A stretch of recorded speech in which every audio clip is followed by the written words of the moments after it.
नमस्कार मु Geetanjali cooking channel को स्वागत करुचे।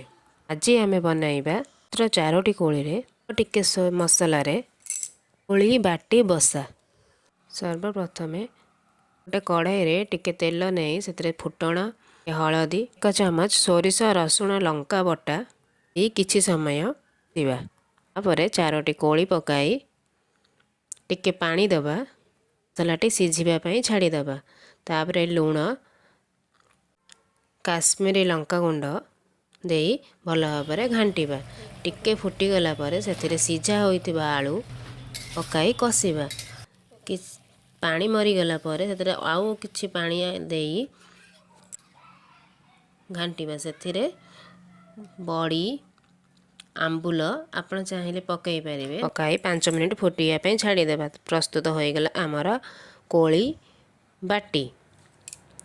किसी घरे परिबा न था यह बनाई खाइले छुआठू बड़ पर्यंत समस्ते खाइबे बहुत टेस्टी लगे को गरम या पखाल सहित भी खाई पारंती। गरम दिन रे कि कौन दिन किसी इच्छा नथिले बनैबे यह को सहज उपाय रे आपण बनाई पारिबे खाइबा को बहुत tasty. Please like and subscribe. होची जय जगन्नाथ। नमस्कार। Thank you. निश्चिंत आपण एहीपरि भाव ट्राए करेंगे देखिए समस्त को पसंद आसब।